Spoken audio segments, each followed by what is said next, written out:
There is a lot that God's doing in our church, and for the next 4 weeks, what we've asked as part of our teaching team to kind of do some of the greatest hits through Scripture, passages that are emboldened on our heart, things that we've been chewing on for a while, something that we've been wanting to share. And sometimes when we used to do these greatest hits back in the day in the old churches, they used to do preach-offs. Nobody's trying to do a preach-off. We're just trying to get in and share a little bit of encouragement, and I hope for the next 4 weeks that you are encouraged and empowered to live more like who God's created you to be. If you got your Bibles, go ahead and open up to Matthew this morning. Matthew chapter 22, that's where we're going to find ourselves. Today I want to talk to you about love. And love is one of those conversations that show up a lot of different places, right? When we're young, we really start to think that we understand what love is, right? We begin to think that we've got it figured out. 3rd and 4th grade, maybe that's the first time we get those little butterflies, and so we write on a note, do you like me, I like you, check yes or no, or I'm still thinking about it, or whatever you put on your letter to make sure you could kind of get a feel what was going on. I moved around a lot as a kid, and so relationships for me became pretty crucial because every time I moved, I had to make new friends. And in that challenge, the uncomfortable thing was this. The more that we began to move, the more I had to learn who people were, and I had to try and make first impressions very, very quickly. And so I moved to a place called Shelbyville, Missouri, and when I did, I was only there from 3rd grade to 5th grade. In 5th grade, my parents came to me and said, hey, we're going to move. And so my parents set me up that morning and said, hey, would you just be prepared, say goodbye to your friends, your teachers, say all your goodbyes, because the truck's going to be ready to be loaded and we're going to be out of here. Okay. So I go throughout my day and I say goodbye to all my friends and whatnot. And at the end of school, everybody's loading up. I'm giving high fives. I'm saying goodbye to my teachers. And all the buses line up front in the front of our elementary school at the time because everybody loaded the school buses out front. And then all the streetwalkers went out and walked home. And I was a streetwalker. But there were 2 people in my elementary school that I was really close to. I was starting to be a little friendly with a gal named Melissa. And her best friend name was Dawn. And the 2 of the gals, they'd show up and they'd play sports with all the rest of us guys. They'd throw the football, they'd play basketball, play kickball, whatever we played. They hung out with us. And, back in 5th grade, I had this novel idea. I thought, maybe Melissa was the one. Obviously, clearly she's not. I'm happily married now, But her best friend, Dawn, was always a part of our conversations and relationship. But Dawn was really never more than just kind of a sidekick, a friend, somebody who would kind of be her wing person to hang out with her. So on our way home, everybody's loading up in their buses. Melissa gets in her bus. I say my goodbyes, and then I'm off. I'm heading home and trying to keep it together and think about how my life's about ready to change. And all of a sudden, I hear this, goodbye, Danny, and I turn around, and Dawn has run off her bus because we did not say goodbye. And she's like, bye, Danny. And I said, bye, Dawn. And she says, I'll miss you. And I said, I'll miss you. And then she says, I love you. And I said, I love you. Like, what did I just commit to, right? It's like, I don't know that I'll ever see this guy again. Thank goodness we never saw each other again. I went through puberty fine, and I'm not held responsible for any of that 5th grade commitment that I made. But as an elementary student, you tend to think that you understand what love is. Junior high, it began to heat up a little bit more, and I was a big romantic, and I'm not going to share anything this morning about my love life in high school because I just saw my wife sitting over there, and I want to make sure no, we're fine with this. But I want to share with you my favorite love story of some high school students. Now, I was in youth ministry for a long time, so this is going back before some of the students in the room were even born, okay? So this is like, it's in color. It's just really a long time ago, okay? So it's about 1999. It's prom at Potomac Armstrong High School, okay? Her name is Jessica. She goes by Jessie. She's a sweet gal. Lives in the area, goes to our church. She's got a boyfriend named Ted. We called him Big Ted because even as a sophomore, he could bench 300 pounds. Now he's a grown man and benches over 400 pounds and is a Champaign County sheriff. He's a big boy. We still call him Big Ted. Well, Big Ted went to Bismarck High School. They're rivals, but they fell in love. It's kind of like a West Side Story, only it's Vermilion County, you know what I'm saying? A little bit less expensive and not as many songs. Anyway, so they're dating, they get together, he goes to prom with her, and they show up, and they're concerned about how their peers are going to respond to them, because he's from the rival and she's from hometown, and they walk in, they look magnificent, they're just a gorgeous couple, they come in, nobody bothers him because he's Big Ted, who's going to mess with Big Ted, and they kind of dance and they have this moment together. Well, the night goes on and on and on, and it's called under the stars. So you can imagine you walk into this gymnasium, and it's decorated with all sorts of colors, and you can see all the Armstrong Potomac colors around the gym, but hanging from the ceiling are these paper mache stars and a moon, and the music is playing, and everybody's just in love. You know what I'm saying? Well, they dance the night away, and they're caught in this late embrace, and the announcements are being made that this is the last song, and the night's about to end, and they're one of the last few couples still on the dance floor together. And as the song is playing and they're swaying, he looks into her eyes. He looks up. He sees the stars. He sees the moon, and he looks at her and he says, "If I could give you the moon and stars," and he reaches up, pulls it from the ceiling, he says, "I would." That's serious game there, boys, isn't it? That's good. That's good. Some of you are looking at your spouses right now going, "We should pick it up a little bit on our romance department. I wouldn't mind a paper mache, so bring home a paper mache piñata." Maybe it's the same thing. I don't know. Ted and Jesse are still together. They got great family, got great kids. But I think they'd tell you, just like I'd tell you, we think we know what love is as a friendship. We think we know what love is as a romance. But oftentimes when we get into adults, we really start feeling, experiencing, and understanding what true love is really about. And as Christians, we have yet to even talk about unconditional love, right? The kind of love that God has for us. Even though as Christians, we embrace this kind of love as being the foundation of who we are. Understanding that we are the kind of people that are loved unconditionally by God, because this is God's nature, to love us because he has created us in his image. And so, today I want to talk to you about that kind of love. Because the more we try and rationalize love, the more we try and reason about love, the more we think we understand about love, the more and more we recognize that we cannot quite comprehend the vastness or the greatness of God's love for us. And so today I want you to understand this, that loving like Jesus is to love beyond reason. Loving like Jesus is to love beyond reason. It's to love beyond the way that you feel. It's to love beyond the things that you justify. It's to love beyond the normal parameters of how everybody else treats everybody else. And it's a challenging love. Jesus was confronted on this. He was teaching one day, as he often was, and teachers of Jesus' day often handled it in different dynamics, but they would teach publicly, sometimes in the marketplace and sometimes out on the hillside, depending on partly the crowds and the environment, what's going on. And what would happen is these teachers would set up shop. They'd begin to bring up an idea in front of others, and people would then begin to interact, ask questions, and then validate somehow whether that was something they believed in, whether they were a teacher worth following, and then whether they would surrender their life or their way of living to a teacher like Jesus. Oftentimes what would happen, though, in public settings, there would be a teacher over here or maybe a teacher over there, and those that were kind of students of those teachers, when they wanted to wrestle with issues differently, they would walk over to another teacher and they would kind of say, "Well, what do you say about this? What do you think about this?" And they would use this open conversation dialogue to kind of measure the merit of a teacher. And that's what happens in Matthew chapter 22. Jesus has been teaching, and an expert of the law walks up to him to ask a question. Now, as an expert of the law, what we're talking about, while we would use the phrase lawyer or attorney, in a Hebrew context, what we're understanding is this is someone who's mastered the first 5 books of the Old Testament, the Torah, that he understands the laws, the relationship, the dynamic of what God has intended for the nation of Israel and the relationship that they should have together to be a blessing for all of the world. And so this expert of the law, he walks up and he begins to ask this question. He says, of all the commandments, which is the most important? And this is where Jesus begins. Jesus says this: to love the Lord your God with all your heart, with all your soul, and with all your mind. This is the first and greatest commandment.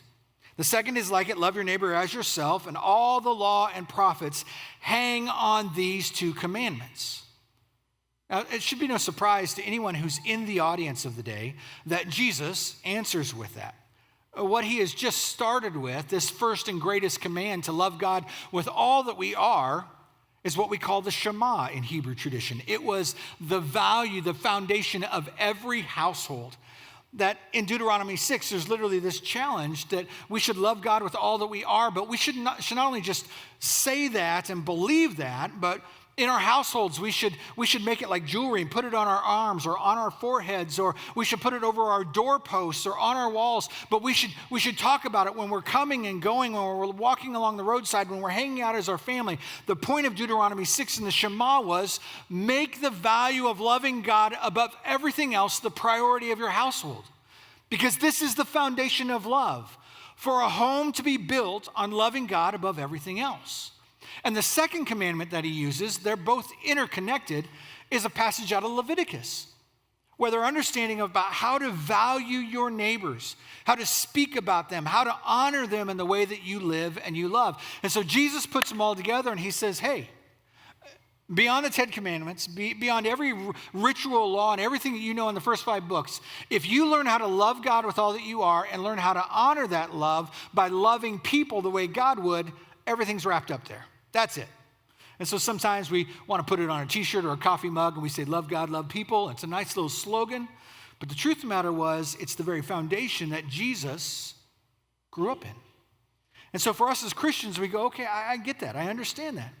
But he goes beyond because this expert of the law begins to press into him. What's interesting is Matthew, Mark, and Luke, the first 3 books of the New Testament, actually share this story that's about to be unpacked. All 3 of them describe this expert of the law coming to Jesus and pressing into him and have this moment where there's this dialogue that goes on. Matthew starts with helping this understanding of this is what everything is about and this is what everything hangs on, is loving God and loving people. Well, Mark takes a little bit of a different direction. Mark begins to press in, and there's a little bit of a dialogue between Jesus and this expert of the law.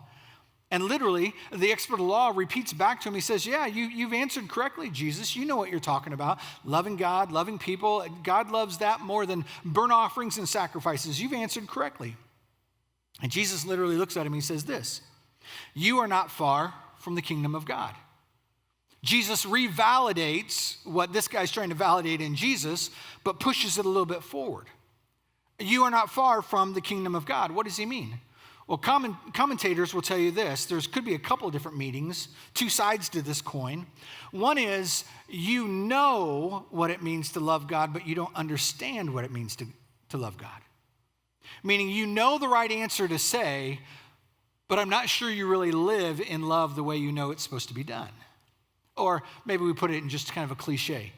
You're in the ballpark, but you're not on the field. Does that make sense?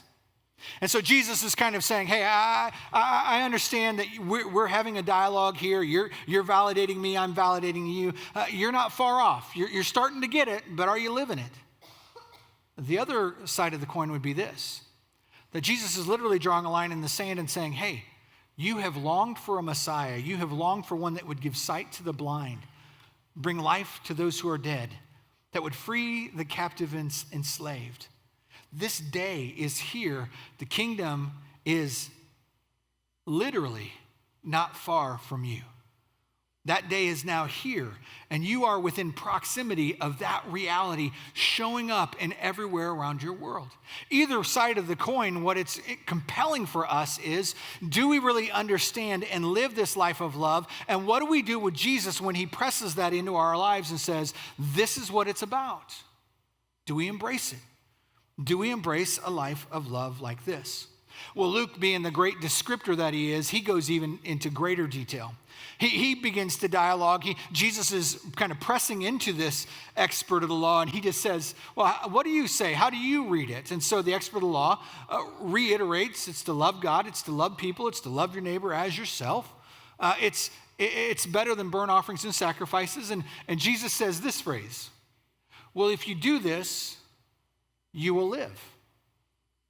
Do this and you will live. Now, this statement is not, in English, it can sound kind of harsh. It's not like Jesus is saying, if you don't do this, I'll kill you on the spot. That would be funny. Maybe it's not funny. Maybe I shouldn't say that. But that's not what Jesus is not trying to scare the Jesus in him. You know what I'm saying? He's not trying to make him love people. But Jesus is trying to say, if you do this, this is what life is really about.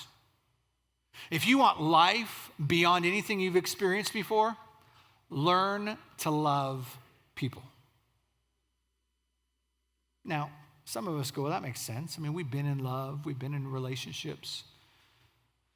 And we know that love is infectious and contagious, especially when it's with a great friend or with somebody that we love. But Jesus is talking beyond the emotional, romantic, hey, we're best buds. Jesus is talking about a love that can endure and persevere and go through hardship and take betrayal and can look people in the face when they've reacted unjustly against people. And so we go, this is heading a direction I may not be comfortable with. It's a love beyond reason. So Jesus, sensing the crowd, in Luke, what he does is he actually opens up this conversation for a parable. He uses the moment to tell an earthly story with a heavenly meaning, which was often a tactic for the teachers of the day, so that people could relate with what they were trying to press in. And so Jesus starts this story like this. He says there's a man who's walking from Jerusalem to Jericho. Now, everyone within hearing of this conversation knows this road. This road has a reputation. Now, it's not something you're going to find in the travel brochure, but this road from Jerusalem to Jericho had the nickname the Bloody Way, right? Nobody's signing up for that at spring break, right? You know, okay, kids, let's go to the Bloody Way. It sounds like it'd be a great time for us, right? The reality is, it was a road that was throughout mountainous terrain or through rugged terrain where there were cracks and crevices and brush, and thieves and robbers could hide very easily. And so the first thing they hear is, what is this guy doing on this road, and why is he traveling by himself? Because everybody knows that's the side of town when you pull up to the light, you automatically put your elbow on your lock and make sure it's down. You understand what I'm saying? And so they begin this story. A man on the wrong road, wrong place, the wrong time, by himself. And Jesus says, and he got jumped. He got robbed. He got beaten. He got stripped of his clothes. He's left for half dead, half naked, and he's just there. And so then Jesus enters the new conversation. Suddenly, we'll say it in our terms, a senior pastor comes by. Senior pastor comes down the road and he sees this man broken and hurting and bleeding, and he goes, man, I just got this new shirt from JCPenney, and I've got to go meet with some members of the church. They're really upset about some things. I really need to go fix that. So the senior pastor ignores the man and goes off to take care of something else. Then the youth pastor comes by, and he's been on a long trip, on a mission trip all summer, and so he's starving, he's hungry, and he remembers that the Pizza Hut buffet closes in 30 minutes. And so he's meeting some friends, so he's like, I don't have time for this. I've only got so much money, and I'm starving. And so he ditches the person who's hurting to go care for his own needs.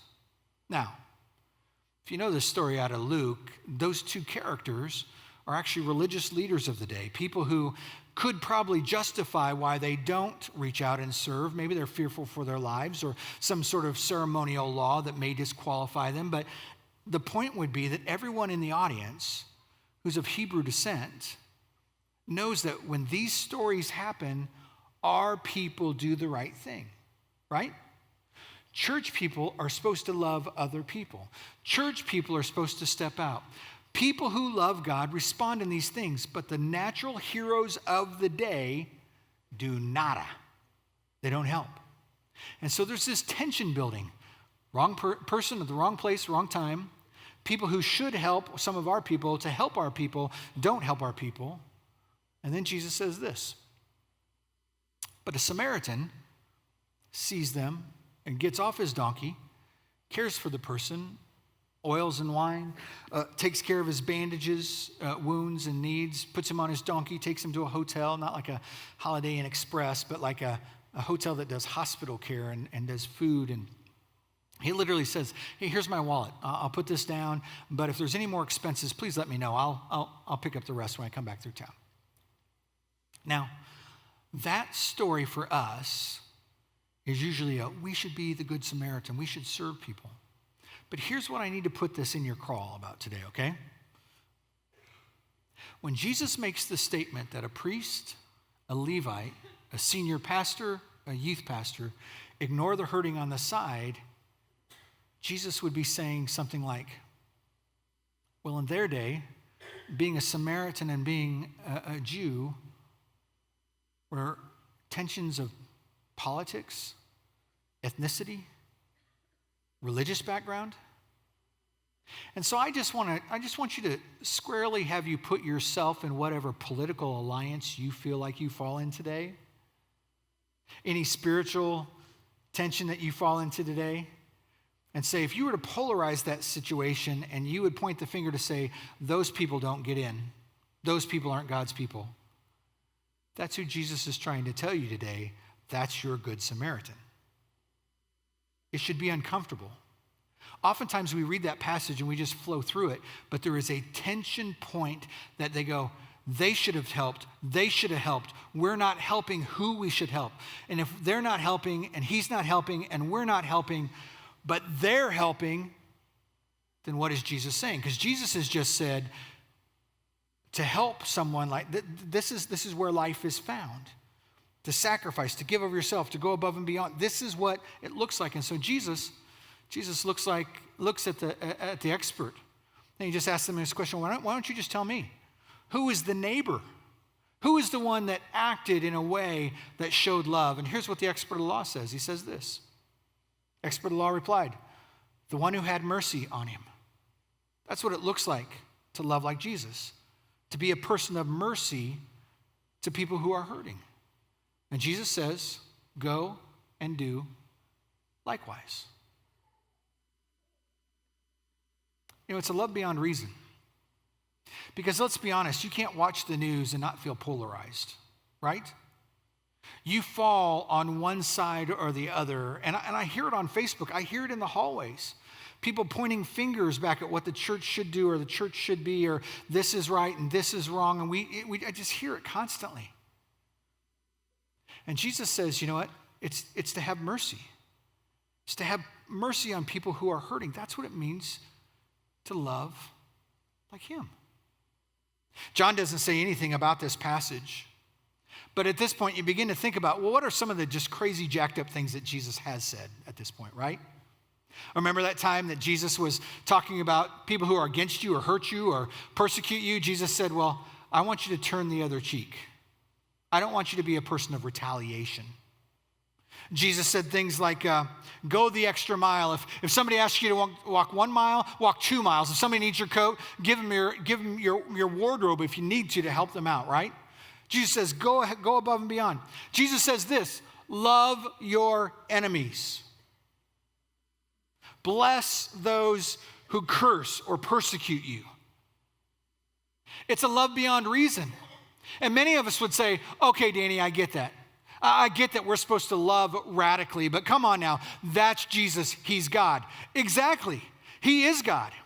And when we gave our lives to Christ, what we said is, more of you and less of me. God, not just for the forgiveness of sins, not just for life everlasting, but God, create in me your heart, your mind, your will, your way. And so God, when it comes to Friday night football games, don't let me speak about the other team the way I used to. Don't let me barrage my children the way I used to.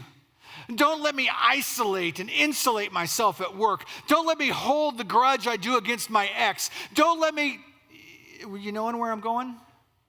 You hearing what I'm saying? Because this is what Jesus is trying to talk about when he says, love. Learning to love those who have been most difficult. John doesn't ignore this passage, but he actually takes us to a point in John chapter 13 where Jesus is now gathered around with his disciples, his closest students. And he's in a moment of service. He's actually on his hands and knees. He's washing people's feet. He's taken the place of the servant in the room to care for them because nobody was caring for each other. And he's inviting them to understand this is the will, this is the way of Jesus. To roll up your sleeves and sometimes do the dirty stuff. But on this night, they're celebrating this Hebrew tradition of how God saved them. And Jesus takes a posture of service, and then he says this to them. Love one another. As I have loved you, you must love one another. By this, everyone will know that you are my disciples. So Jesus has been teaching, okay, from the foundation of who we are to love God with all that we are.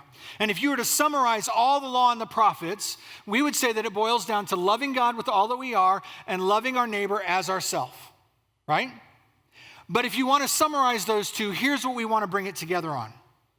Love as I love you. Love like Jesus.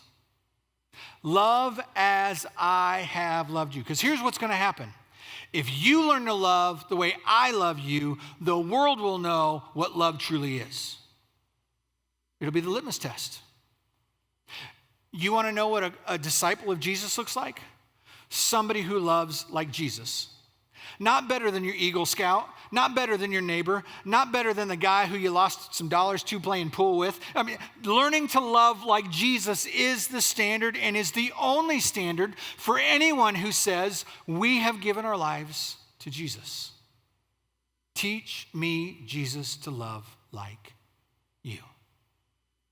2 chapters later, after he's done some teaching about how we're to live in life with him, he brings this back up, saying, this new command I give you, love as I have loved you. But then he says this verse.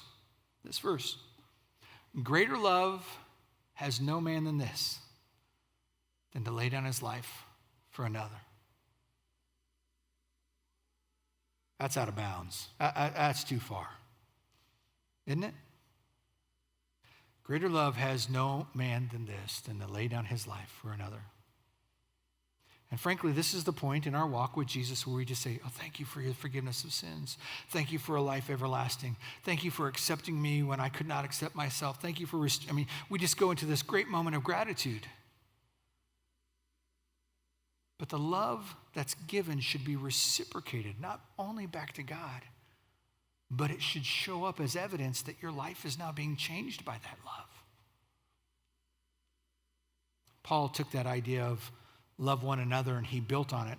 Paul wrote a large portion of the New Testament and he begins to ask some questions and challenging about what would the church look like? What would it look like as people if we began to love like Jesus? There's a question that we've been running around with in our staff and just as people, a question that I think begins to level the playing field. Anytime we're in a moment where life is too hard or too difficult, and we wrestle with this question, what does love require of me? What does love require of me? Because let's be honest, when we read this stuff from Jesus about greater love has no man than this, we begin to push back. We say, but Jesus, or people, you don't know my mistakes, you don't know my past, you don't know my anger, you don't know my addictions, you don't know my woundedness, my hurt, my malice, my depression, whatever. And what I would say is, no, I don't know. But I do know a Jesus that was falsely accused and blamed, held responsible for other people's actions. I know a Jesus that was betrayed, beat down, mocked, and ridiculed by even those that he loved. And he still gave his life. So what does love require of us? Paul would say it this way. It's to accept one another, bear with one another, care for one another, carry one another's burdens, encourage one another, forgive one another, restore one another, submit to one another. This is what the people of God look like. This is how the people of God function when their desire to love is beyond friendship and romance, and it is built on the character of Jesus. Wouldn't that be awesome? Wouldn't it be great to be a part of a church like that? In many ways, we are that church, becoming our church, but the truth of the matter is, the standard by which Jesus says we'd be known as his followers is different than often by how we're known. We're known for our location. We're known for our playground. We're known for our kids area, kids ministry, our music, our preaching. Wouldn't it be great that the only thing that was ever said of us was that we loved and loved like Jesus? Let's move to our time of response.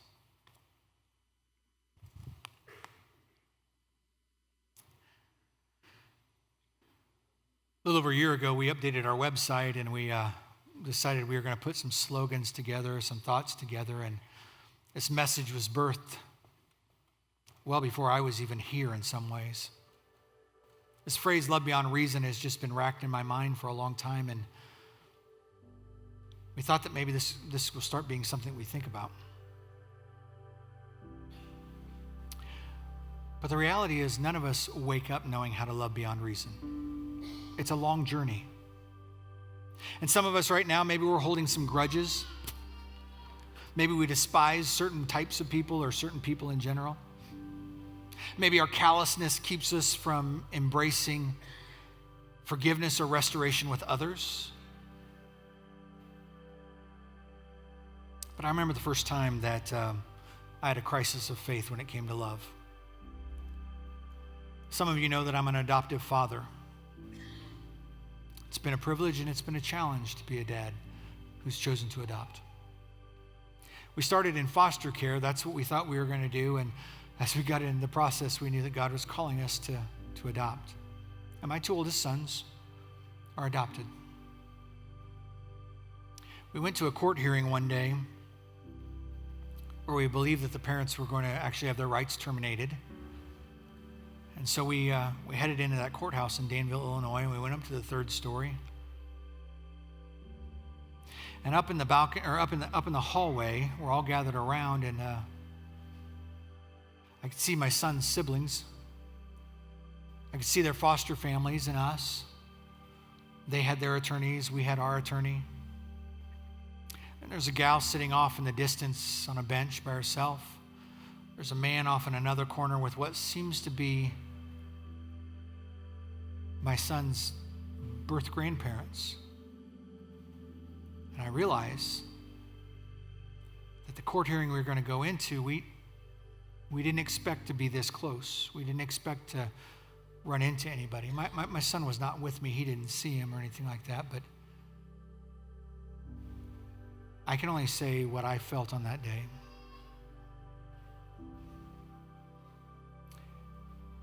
You know, I've gotten to the point now where I understand that no dad is perfect because I know how much I fail. But in my mid-20s, you know, I thought I knew how much I knew about love, and I knew what was completely right or wrong or good or bad. And so when I looked up and I saw this man looking at me, everything about my body lurched forward in anger and frustration. And I realized he wasn't just looking at me, he was contemplating whether he was going to come over towards me. And I just thought, oh, dear Jesus, he's going to introduce himself.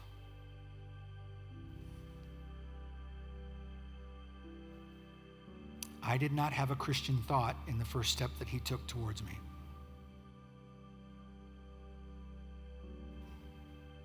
It's not fair what either of my boys ever should have had to gone through. But there was some injustice and unfairness even in my own journey as a dad. I've not been perfect. But I remember just literally saying something like, "Dear Jesus, help me." Because the emotions in me and what I wanted to do to the man who was going to step towards me was not going to be good. I wish I could say that, you know, the heavens opened and the Holy Spirit moved on me and a word from God came from me and there was restoration and people got baptized and 4,000 people came to. No, I was just like, please, dear Jesus, keep it together for me because I'm about to lose it. And he walked up to me and he stuck his hand out. And so I stuck mine out. And he grabbed my hand and he said, "You must be his foster parents." And my response was, "You must be the guy who has the dog." Because the only thing that God told me in that moment was, remember that story your son has about how much he loves his dog? So those were my first words. I wish I could have said, "Thanks for the privilege to raise your boy." I wish I could have said, "Hey, I know life isn't always fair and we don't always make the right choices." But I will tell you that man looked at me in the eye with dignity. And he shook my hand. And I just thought, without Jesus, I couldn't do this. Because that's what Jesus has done for all of us, hasn't he? He knows our wrongdoings. He knows our rebellion. He knows the violence we've had inside of our hearts towards him around this world. He knows the blame and the harshness and the brokenness and all the rebellion and blaming that we do in our lives. And he stuck out his hand and looked us in the eye and loved us with his dignity and said, I got it. I'll take that. Let's do this together.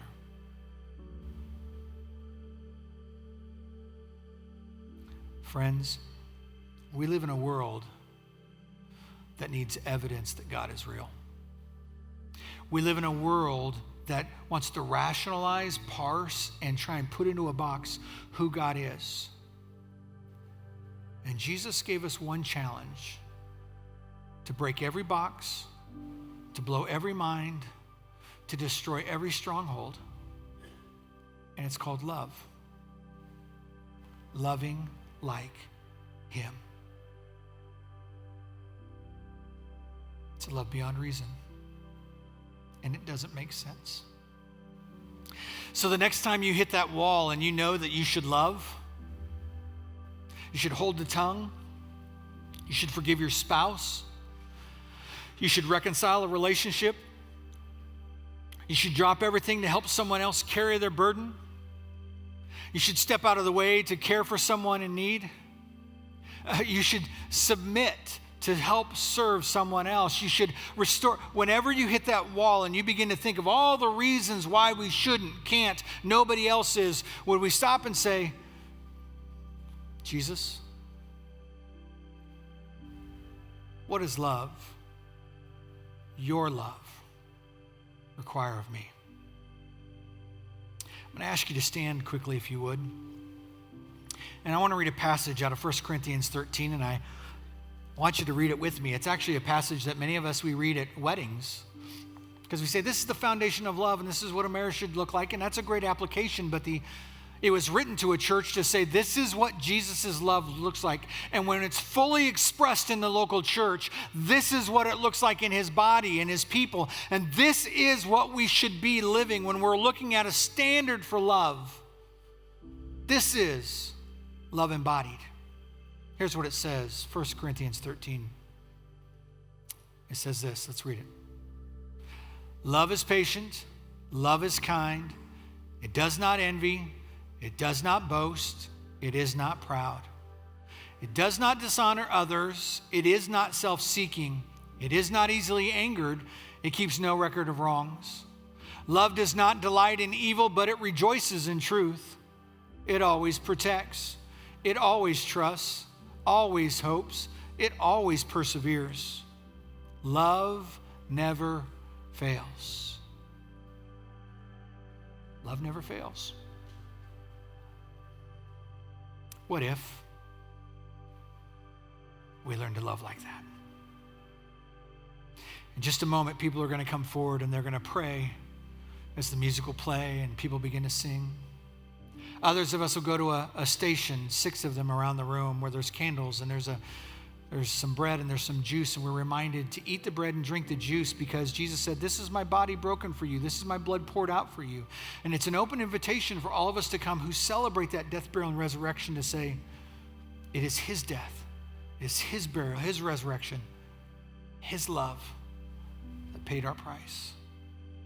And several of us will pause and use the Give app or go to the Give and Respond boxes to give back today, or place a connection card in to ask for prayer, to make a decision of faith. But what if as a church, love beyond reason was not simply a slogan or a phrase,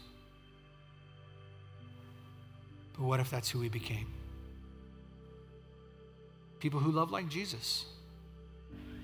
A love that defies all rationale, human philosophy or evidence against that there may not be a God.